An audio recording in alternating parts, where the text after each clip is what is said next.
It's easy to lump DFW together and merge it all into one massive city. After all, you can't really tell where one ends and the next begins, so why not just treat it all the same, right? Wrong. Because no matter how interconnected they may all seem, and no matter how thick the suburban facade may appear, each town tells its own story. Next stop, Frisco! Choo-choo! Yeah, chicken the neck a little bit.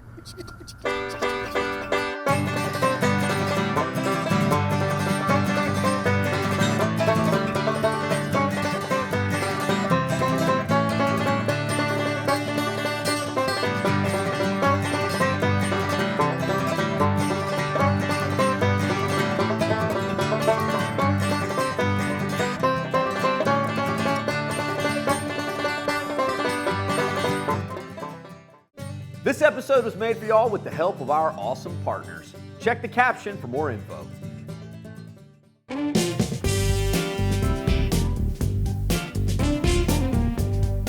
Due north of Dallas by about 30 miles is Frisco. It's a place where pretty much everything feels brand spanking new, which is almost true considering how fast Frisco is growing. But despite that growth, there is a Frisco of yesteryear, if you know where to look.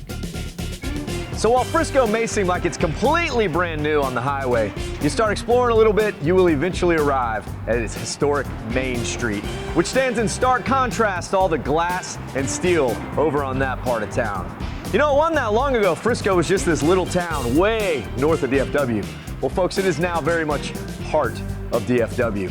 Two worlds existing in one city, but we're gonna do our best to explore both of them. With all that new growth, there has been a movement to preserve and revitalize the older part of town, which is known as the Rail District. Appropriate, considering this town started as a rail stop on the old St. Louis-San Francisco line, which inspired the name Frisco.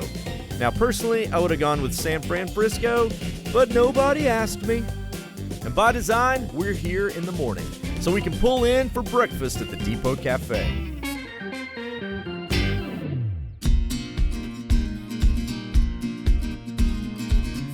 Owned by the Francis family since the 1950s, this cafe started out as a small grocery store on the corner, eventually adding some gas pumps and a deep fryer, which has been serving up country-style goodness ever since. Woo, what for breakfast? You got some migas and huevos mexicanas, chorizo, then you got your cowboy breakfast stuff over here. I think this is where I'm going. Chicken fried steak for breakfast. Is that against the rules? Not your rules. That's right. There are no rules on day tripping. I've invited some buddies to join me. Brian and Jeb, two Frisco school teachers who in 2011 launched the immensely popular clothing company, Tumbleweed Textiles. All right, boys, dig in. So y'all come here often? I bring the family here every once in a while. Yeah? It's a solid place for breakfast, for sure. I mean, I've eaten chicken fried steak for breakfast. Yeah, that's pretty darn solid. Right, for sure. It's a way to wake up in the morning. My daughter loves their pancakes. I love the biscuits and gravy. So I'm laughing at this population sign, like 1,800. Oh, yeah. That must have been a long time ago, man. A real long time ago. I mean, it's getting close to 200,000, I think, yeah. Wow. yes, it's growing, but especially with education in the district, it's really definitely a small town feel. So there's definitely a camaraderie, just like a small town. The new's not driving out the old. The new and the old are able to build together and grow together. Seems like Frisco's kind of rediscovered its old. Now there's more attention to kind of preserving I think that's the exactly old. what they're trying to do, yeah. Try to like make sure that this part of Main Street and downtown Frisco doesn't get lost in the mix. Brian and Jeb are committed to that goal and will soon open their own store in the historic district. They'll also continue to give a portion of their sales to local scholarships. So it seems real important for you that you guys have a locally based business that's very much locally minded. Yeah, we might have retailers throughout Texas, but this is still home. Yeah. And we love that family atmosphere. That's awesome, bro. To many, Frisco will always be home, no matter how much it changes. And change it has. In the historic district, the old is new again. And in some places, the new is even trying to be old. I like this. This is like the new old town. It was kind of like... It's an oxymoron. I know, right? An old town. But what I appreciate, Frisco is like, you know, we don't really have a heart of the city, so let's just build one. Wait. I found it. What? Heart of the city. Ah, hey. But like, look, like that in any other town, that would be the courthouse, and it'd have a little square, and they just got to start from scratch. Speaking of things both new and old, well, our next stop is a bit of both. A new museum offering a glimpse into the old days of video games. Welcome to the National Video Game Museum. Here's co-founder John Hardy. How are you? I'm doing great. I feel like I've stepped back into my childhood. We're going to take you back, believe me. It's going to be great. Opened in 2016, this museum will take you back to 8-bit and before. It's part video game experience, part video game history, all video game nerddom. You know, I know of a lot of these consoles. I played on a lot of these consoles, but some of these I've never seen in my life. Well, let me show you this piece right here. This is really cool. It's called the Brown Box. It's the first video game console. It was designed by Ralph Baer. And this is basically just Pong. And it can't do anything more than play Pong. It's the first console. Now, it's not an original. The original is in the Smithsonian, but he hand-built that for us to display here. Pong started a revolution. And if you've never played, well, this museum has the largest Pong player in the world. Oh, you're gonna smoke me in this. I don't know. Steering wheel side Whoa. controllers. Oh! It's a learning curve. I'm just warming up. I'm just warming up. It's a learning curve, yeah. Oh! Once you get the feel, you're all right. There it is. Pong blew open the floodgates, and things started progressing quickly. We show 50 consoles up on the wall, and these controllers, these giant controllers, actually do work, and you can find out anything you want about these particular consoles. I've never seen a Vectrex in my life. Yeah, there's a lot of great systems that people don't really have a lot of exposure with. Stuff like an Adventure Vision, which is a pretty rare console, but not that many people ever saw it back in the day, No.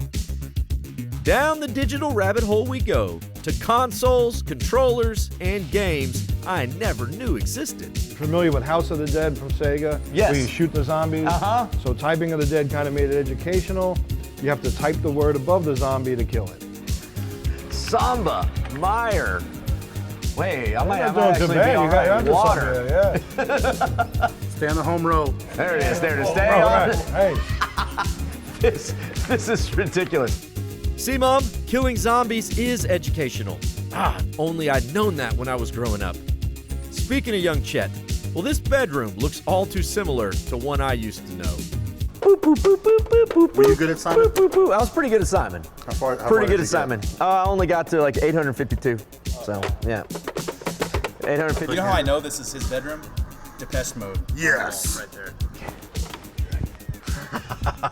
D&D. And a Trapper Keeper. I totally had a Trapper Keeper. Empire Strikes Back? Oh, absolutely.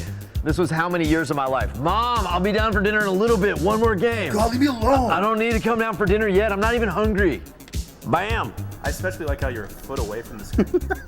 Oh, you want to see this? You want to what? You want to see? All right. Oh! Cap. More than just nostalgia overload, this museum does an excellent job telling the history of the gaming industry, including the dark days of 1983, when the industry almost crashed under a tidal wave of terrible games. You had companies that had no business making games getting involved. So, Quaker Oats had a video game division, right? And, Ralston Purina put out a Chase the Chuckwagon dog food for the Atari, and Johnson & Johnson did a tooth protectors game. So just anybody and their brother was making games, and most of them were really pretty bad. Kids got upset, parents got sick of wasting money, and people just stopped buying games. And what is considered the worst game ever made, you can play right here. The infamous pit. All right, let's try it on this side. Man, I love this movie, but this game is terrible. How am I supposed to get away from that, dude? What? The museum is packed with the coolest and rarest stuff. These two games are worth well over $10,000 each. But it isn't just looking backwards. Oh, whoa, here we go.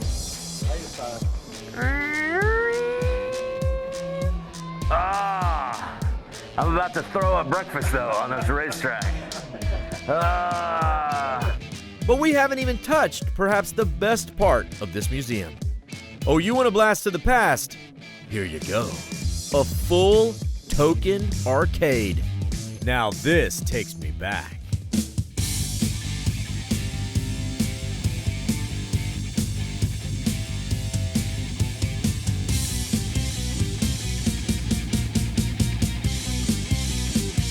I think I've seen you before, down at the troubadour. You must have caught my eye. Hey, are you almost done? Can't talk, Richie. I'm in the zone. Well, the thing about it is, see, like, we've got to get going. Dude, you're gonna get the high score. You're gonna get the high score. He's gonna You get the high You score. got this. You got this. He could have it. Maybe left, right, left. That was bad. Don't bother him. It's okay. Don't bother him. Don't bother him. What'd you do? Well, you know, second place is good enough. We now interrupt this programming to remind you to like and subscribe. Now back to the road.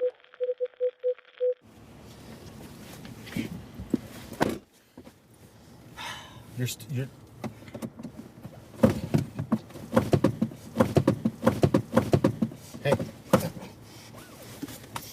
Hey, man. Rich, you might want to give him just a second. I just wanted us to stay on time. Cut the fingers off these gloves for that moment right there. I ruined my best pair of gloves. You didn't just buy them like that? You actually cut those? No! Can't just go buy fingerless gloves. That was your best These were pair of custom. Okay. I may have gotten a little carried away in the arcade. I'm just trying to be the best. And speaking of the absolute best, but with a much more, athletic sport, we're headed to the National Soccer Hall of Fame, which is now based in Frisco, Texas. This is Executive Director Jorn Buchholz. So I guess most people are probably surprised that this is our National Soccer Hall of Fame, right? Absolutely. This is the Canton Cooperstown of soccer in America. That's amazing. Built into the south end of FC Dallas' stadium, the Hall of Fame is a place for visitors to learn about the U.S.'s best players of the most popular sport in the world, and soccer's long history here in our homeland. Soccer in this country is older than football. You know, the people think it's been around for such a long time, and the real football has been around much, much longer. Really, fake version of football here. Really coming to our shores really in the 1800s. 1800s, wow. So soccer balls that we can date back to the middle, 1930s. Pretty amazing when you look at the shin guards and the progression. These are over actual the shin years. guards. Yeah, it's amazing. You can see the little sticks inside that actually protected people's shin. We really start to talk about when soccer started to take off in this country. It was really 1975 when Pele came out of retirement, decided to join the New York Cosmos, that all of a sudden they were filling stadiums of 80,000 people across the country for this sport that, hadn't really gotten much prominence. It really was the spark that the sport needed in this country at the time. And for that reason, Pele is in our U.S. Hall of Fame, along with many other names you'll know from our World Cup and U.S. Olympic teams. Alexi Lawless, Eric Winalda, Kobe Jones, or how about Mia Hamm and Brandy Chastain? One of the great things that we get to do inside of this Hall of Fame, compared to others, is we get to honor not only the men, but also the women as well. We have called them the best team in the world, and we can back it up because we've got their 3 World Cup trophies from 91, 99, and 2015. The only team to win 3. Gosh, I feel guilty for not really knowing that. I mean, the best team in the world right here in our homeland. Yep, absolutely. Our U.S. women's soccer team is a powerhouse that has given us some of the most iconic moments in sports. Everybody remembers this one from 1999. Yes. That was Brandy Chastain scores the penalty kick at the end, and Hits one of her the most knees and iconic moments in all of sports, which we can actually put you into that moment in our green screen photo bomb. If you want, you can rip off your shirt and be like Brandy Chastain as well. So He's being serious. Okay, do it. 3, 2, 1. Yes. Yes. That's pretty good. Go! That was go! Do that. Karate chop. That one is so good. That one really looks legit. Absolutely flagrant. That may be a penalty. Dude, check this out. This is epic. All right, it's the 3 World Cup trophies for the U.S. women's team. Oh, man. That's awesome. And one of their Olympic gold medals. But I'm not seeing the men's World Cup trophies in here. I don't know. Are they down there? They must be in a different case. You're mean. Guess. You're mean. Something. I guess. Hey, man. Yes, our U.S. men's team has yet to capture a World Cup, but it's coming soon, I hope. As Americans, we all need to be practicing. No better time to start than right now. Watch this. Top right corner. Oh. a little off. I still haven't calibrated my foot just yet today. Oh, that was the top row of the stands right there. Oh, shoulder it. Shoulder. I can't wait to show you what this looks check it like. out. Check it out. The technology here is awesome. Get out of my face. Oh! You got a real ball. Get out of there! Yeah, we might better leave before we destroy this place. This Hall of Fame is getting me so excited about U.S. soccer and all the generations who will add their names to these walls.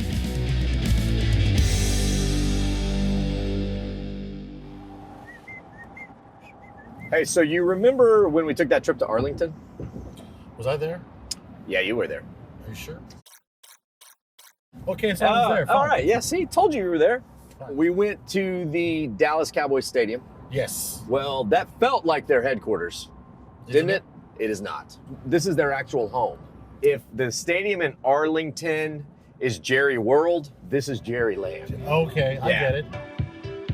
They call it the Star. It's like a full-on Cowboys theme park with eating, shopping, and hardcore fanboying that's unlike anywhere else in America. Seriously. I mean, when the Jones family does something, they do it right and Texas-sized. The streets are lined with images of the greats, and the sidewalks emblazoned with their numbers and stats. And the current generation of players all come here to punch the clock. Here's Cowboys PR man Joe Trahan. The thing about the Dallas Cowboys is obviously we're a sports franchise, but also we lead the league in a lot of different things. We try to be innovative in technology, in artwork, and everything else, along with trying to win Super Bowls, which we won 5, by the way, which we're going to get to. As soon as you step inside, you feel a sense that you're standing in the presence of greatness, and standing on greatness too. But like a moth to the flame, those trophies are so shiny. The Cowboys of obviously the early 70s won 2 Super Bowls, started out the Tom Landry days, which are excellent. But then Jerry came, bought the team in '89, and a couple of years later, Super Bowl, Super Bowl, Super Bowl. And these are the real trophies. And across the hall, the real rings. Dating back from '71. Now, each one of them is different in its own unique way. You start out with a modest-sized Super Bowl ring, right? Not too bad. And it gets a little bit bigger.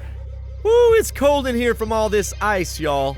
Cool. Does everyone in the organization get one of these? Yeah, so I've been waiting on mine for a while. I'm hoping to get one day. So, but they look really nice, and that's the good thing is it reminds you. You're reminded of greatness, and you're reminded of what's become before us and what are things to come, and that makes you work harder as a member of the organization. Trying to get to that. So exactly. In time. All right, Chet, so right here is the Nike Star Walk. I'm about to show you the 10 most significant moments in Cowboys history. Test my knowledge. How many of these do I know? Okay, let's find out. How about Emmitt Smith crushing the rushing record? Or the 10 straight winning seasons under Tom Landry? Or even Roger Staubach's creation of the term Hail Mary, shown here frame by frame? Whoa, no way. way. Tom Landry, the winningest coach in franchise history. That is his amazing hat. Like you have an amazing hat, sir. He did too. You both have great taste. I don't think mine will ever end up in a glass case like Probably this. not, just being nice. Over here, this is actually a fun one. So when we were trying to figure out, okay, we got this Dallas franchise, what are we gonna call it? What's the name gonna be? So you look at these sketches, it's very possible we could have been the Dallas Steers. Wow. That could have been our name. But we could have had a boot on the helmet? You could have had a boot with kind of like a sheriff star, which I guess that's cool. I don't know. This is like a living Cowboys museum. I mean, I'm amazed at the places they let visitors go. Get up here right now. I want you to do a press conference like Coach Garrett. This is where Coach Garrett or our ownership will do a press conference. So you look good up there. We're just focused on winning games out there. I'm doing the best I can for my team. I just want to thank all my sponsors and everybody. No further questions. We have a very tight show, very tight schedule here, so we got to keep moving. All right, thank y'all. All right, it's good. Come on in. This is basically if you ever watch an NFL draft on TV, you've seen everything that kind of goes on. This is where our ownership, so Jerry Jones sits and Coach Garrett, and this is where all the very, very important decisions for each NFL draft is made. Just make it like I do my fantasy football team. Auto draft, boom. Yeah. Oh, no, I think you need to get out of the chair. We need to get out of here. I think you're done with that, Chad. This entire facility is designed to inspire players to play hard and fans to fan even harder. All right, Chad, so right here is the Dallas Cowboys touchstone. It says a privilege, not a right to play, coach, and work for the Dallas Cowboys. So we're about to go to work inside Ford Center, so I need you to play like a Cowboy today. It is a privilege. Ready to go? It is a privilege. Shuttle run. Ready, go. Oh, no. Oh, you're going to throw up. Oh, yeah. You're going to pass out. Bring me back to my glory days. I think you can do it. A piece of the glory. I'm sure the Cowboys scouts are watching, and I want them to know that I am still a free agent. But even if I have to watch from the sidelines, go Cowboys! So the Star has some of the best dining in Frisco, or DFW for that matter. We're headed to eat something out of the ordinary for the day tripper, at a place that's completely out of the ordinary for a sushi restaurant. Welcome to Sushi Marquee, an 80s themed experience where everything harkens back to that golden period of pop culture where green Jedis and karate kids could take a DeLorean anywhere in the world. This place is one of a kind, dude. I mean, it's sort of like sushi, but we got Yoda and Godzilla and Back to the Future. Yeah, it's a time capsule, man. I wanted to do 80s and 90s pop culture and music and movies all rolled into one and back it up with great sushi and phenomenal cocktails and just an experience, man. It's a place where you come and you have a good time. This is owner Brad Hawkins, who was part of pop culture himself as a member of the Power Rangers franchise and the lead in VR Troopers. Let's just say Brad knows how to entertain. Dude, that's awesome. Where did your love for sushi start? I hate to say it because it's so elementary, but it started with a California roll. That's all right. Sushi 101. And from there, I just noticed that I started, the curiosity kicked in, and just, I want to try stuff that I haven't tried before. What's great about sushi is it's more community style than most other styles of food. It's more encouraged. I mean, it's cut into individual pieces so that one comes to the table and you're like, hey, I want to try that. And you try it and you're like, wow, that's amazing. What is that? Okay, that's my new go-to roll. Ain't nothing more communal than a giant boat of sushi. But if you prefer your meat a little more cooked, well, just cook some Wagyu beef yourself on a hot rock. Oh, That's the one. Butter meat. It is. It's butter. It is. And it's not just this, it melts. It just melts in your mouth. Sushi what? You can trip over a great restaurant out here. There's plenty to choose from, but where's the last place you went and you had an experience? And that's really the thing that I'm going for. Well, I don't know of anywhere else in Texas where you can have an experience quite like this. Oh my gosh. This is a feast. There's lobster in the roll. There's lobster on top of the roll. There we go. Oh, that's awesome. Anytime I get a chance to eat lobster sushi on the road, I'm gonna take it. This is cool too, sitting in the kitchen, watching all the fish come out, watching these artists kind of prep these rolls. It's a whole experience all its own. Round number 2. This one's an eel roll. You got tempura eel in the middle, some eel on top, and then topped with the many colors of Christmas fish eggs. That is good. That is really good. And eel. All right, I know that's gonna freak a few of you people out. Eel, right? The snaky things that live in the sea. Don't be scared, okay? Just dive right in. God made all the creatures, and they almost all taste delicious. Don't be scared. Frisco is many worlds in one. It's old and it's new. It's both comfort cooking and cutting edge.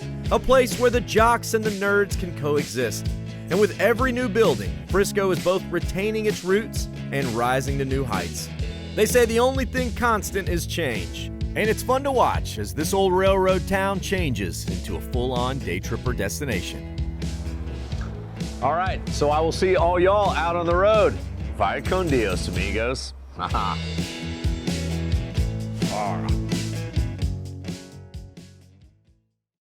Howdy, y'all. Follow along with my adventures at Chet Tripper on Instagram and at The Day Tripper TV on Facebook and YouTube.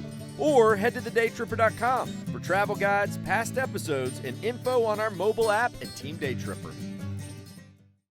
This episode was made for y'all with the help of our awesome partners. Check the caption for more info. Howdy, y'all. Chet the Day Tripper here. Thanks so much for tripping with us.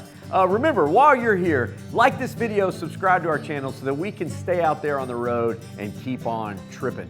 Did we miss anything in this town? Leave us a comment, let us know. We love finding out about new stops with all of your tips. And if you love Epic Texas Day Trips, remember to check our channel. We got a lot of them on there. Also, don't forget, if you want some sweet Day Tripper merch or another cool Texas-made product, come see us in Georgetown at the Day Tripper World Headquarters. You can also shop online if you check the link down there in the caption. All right, y'all. Bye con Dios, amigos.